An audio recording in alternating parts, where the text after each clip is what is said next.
Februárový vlogisek o tom, ako som nahrávala rozprávky do slovenčiny od Luna Pohádky na YouTube v štúdiu Mediaspace v Brne.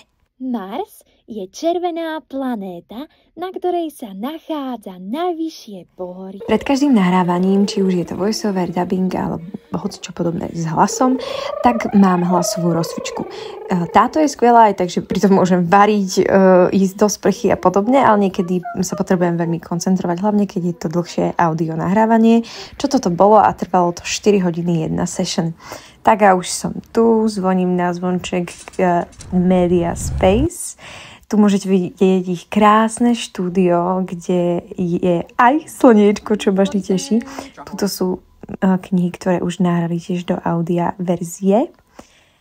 A toto je priestor, kde sa každý herec, ktorý sem príde, cíti veľa vážene, dôležito a profesionálne.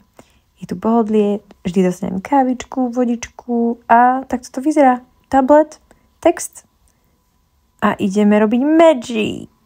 Hlavná vec, vždy keď mám priestor a ešte nenahrávame na ostro, čítam si text dopredu nahlas s otvorenými ústami a potom keď mám pauzu, tak to ešte masírujem svaly na tvári, pretože 4 hodiny non-stop fungujú a áno, spalujem aj pri tomto tuky, teda kalórie.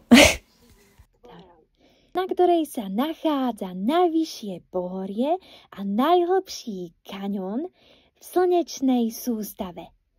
Jupiter je najväčšia a najťažšia planéta. Rozprávky od Luna Pohádky nájdete na YouTube, sú veľmi vzdelávacie, takže odporúčam všetkým rodičom. A ja sa veľmi teším, že som mala tú príležitosť už takto dopredu do budúcna nahrať rozprávky so svojím hlasom pre deti už teraz a nebudem im musieť čítať potom. Možno.